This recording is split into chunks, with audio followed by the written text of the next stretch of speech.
From Hollywood, it's time now for... Johnny Dollar.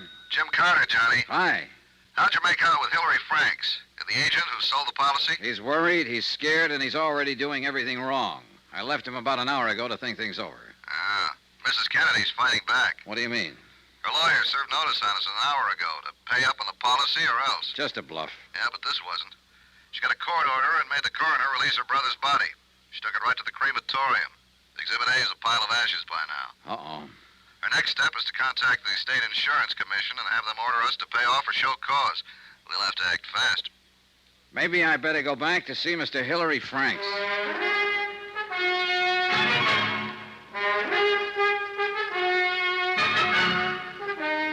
Tonight and every weekday night, Bob Bailey in the transcribed adventures of the man with the action-packed expense account, America's fabulous freelance insurance investigator. Yours truly, Johnny Dollar.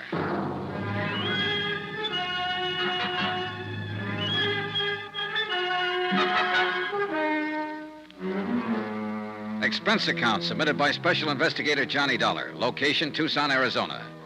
To the Universal Adjustment Bureau, Home Office, Hartford, Connecticut. The following is an accounting of expenditures during my investigation of the Lansing fraud. $50,000. And by now I was sure it was fraud. Expense account, item number 8, $5. Stenographic services. I dictated a hastily composed letter to the State Insurance Commission advising them that Worldwide was withholding payment on the claim of Mrs. Arlene Kennedy pending a complete investigation of the circumstances of her brother's death. I enclosed copies of the original physical examination and the coroner's autopsy findings, pointing out that in our opinion it was impossible for James Lansing to have successfully passed an insurance examination in the first place. I enclosed copies of statements from the examining physician, Dr. Mayhood, and the members of his office staff, all of whom were unable to identify the body of James Lansing.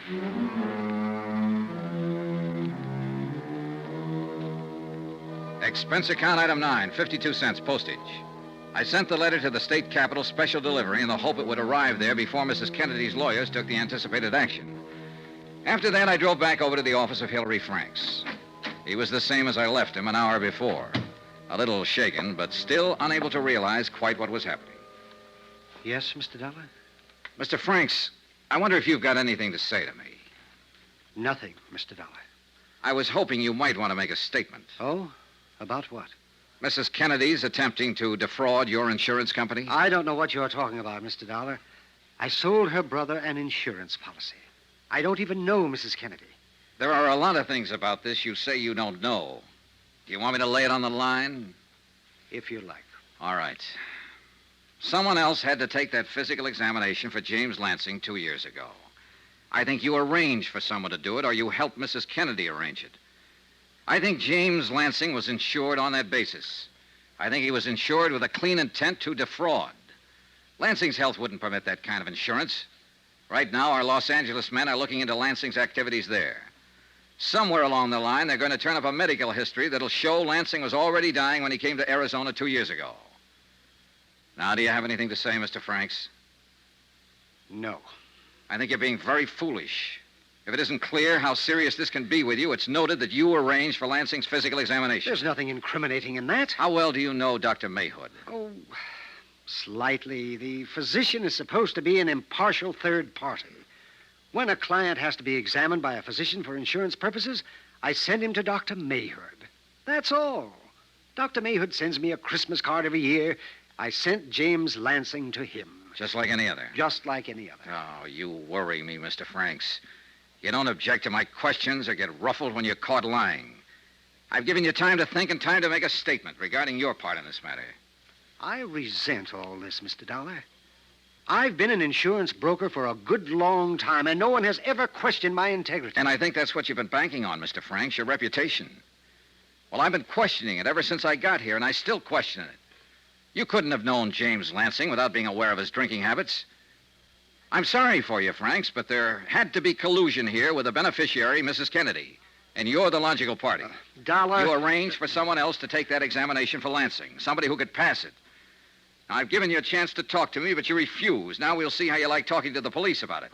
What? I'm going to swear out a warrant for your arrest. Dollar, I'm going to charge you with attempt to defraud and collusion. And I'm going to swear out a warrant for Mrs. Kennedy, too.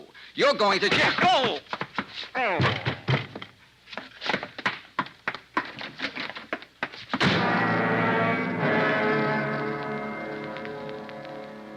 the 3 minutes it took me to recover from the blow from the paperweight and get my breath inside of me and my feet under me, Hillary Franks was well out of the way and out of sight. About that time, Jim Carter walked in. Hey, what happened to you? Hillary Franks. He got scared, swung a paperweight at me, and beat it. Well, if he's playing rough, I don't want to take any chances. No, put that phone down. He hasn't admitted anything yet.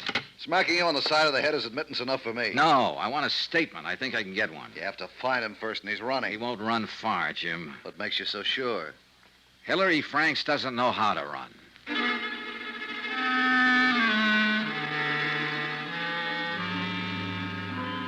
It was exactly 3 o'clock in the afternoon then. At 3:25, I was back out in Catalina Vista knocking on a familiar door. And the same familiar things began to happen all over again.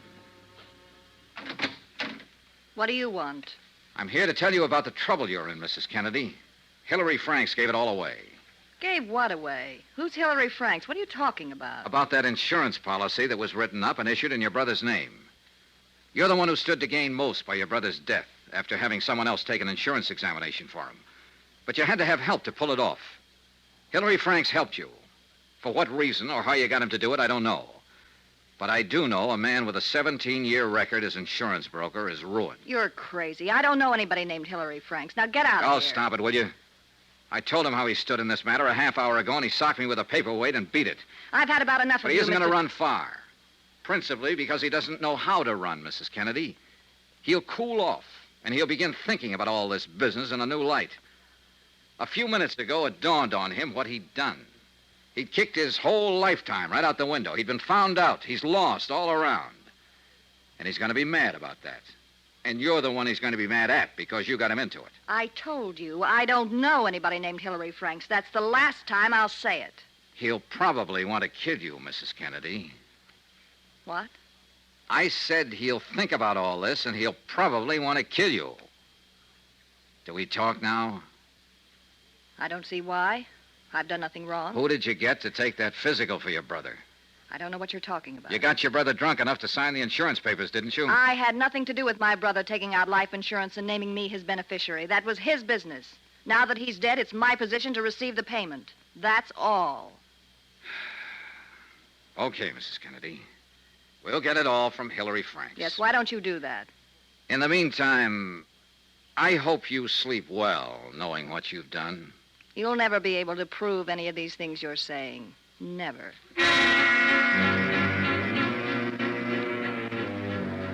And for 24 hours, it looked as if Mrs. Kennedy might have been right. There was no way to involve her unless we had a statement from Hillary Franks, and he was still missing. I set up a watch on Mrs. Kennedy's house, and Jim Carter kept an eye on Hillary Franks' place. About 10 o'clock that night, Jim Carter drove up.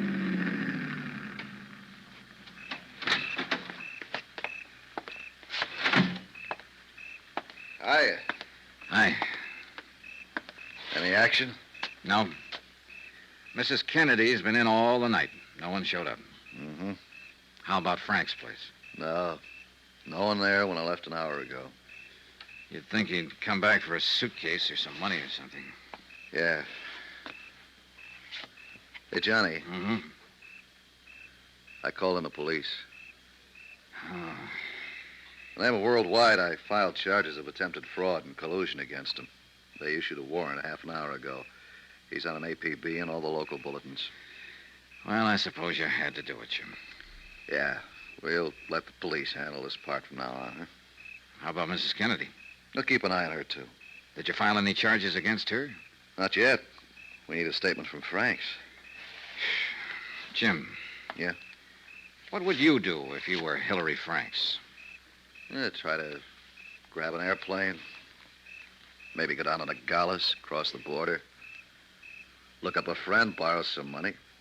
Get out and keep traveling. What? He won't do anything like that. Won't he? He'll find himself a place to sit down and think. In the end, the cops won't find him. He'll find us. Want to bet?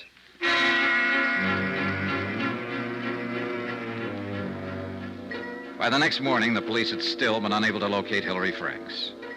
I left Jim Carter in the room on a long-distance call to the Insurance Commission advising them of the events up to date, drove out to Hillary Franks' office.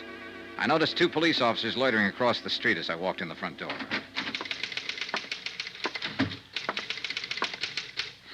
Yes? How do you do? Are you another policeman? No, I'm not. Have they been bothering you a lot? If you aren't a policeman and you know all about this, what do you want? I want to help Mr. Franks if I can. I'm Johnny Dollar, Universal Adjustment Bureau. You're his secretary? Yes. How long have you worked for him? 12 years. Do you like him? He's always been a fine man. I don't believe any of these things about him, and I don't see What's why... your name? I think he said Maria?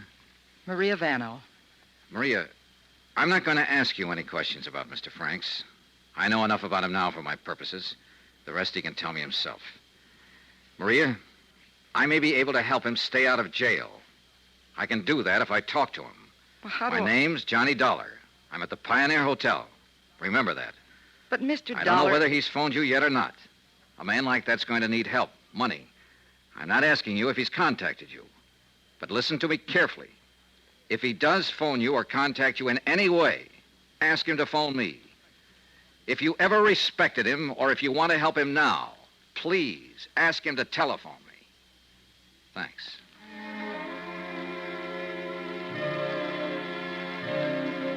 I drove back to the hotel and waited for results. Another 12 hours went by. Hillary Franks was still missing, and Mrs. Kennedy was still refusing to admit anything. Finally, about 11 o'clock that night, my phone rang. Johnny Dollar. Hello.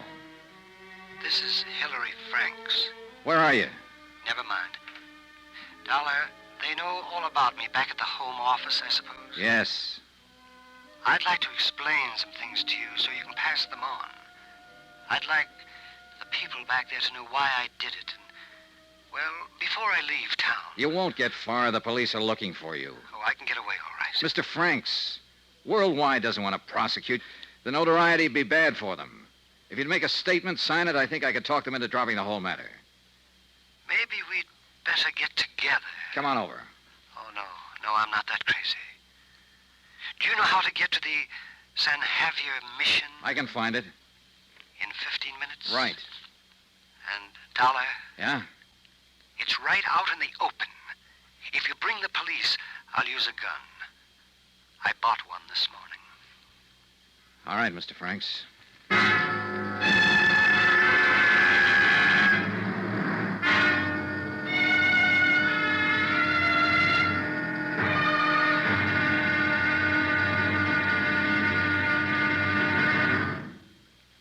There'll be another intriguing episode of the Lansing fraud tomorrow. Tomorrow, $50,000 worth of murder. Join us, won't you? Yours truly, Johnny Dollar.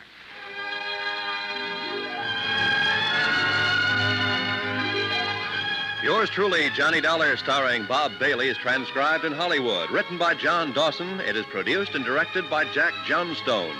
Be sure and join us tomorrow night, same time and station, for the next exciting episode of Yours truly, Johnny Dollar. Roy Rowan speaking.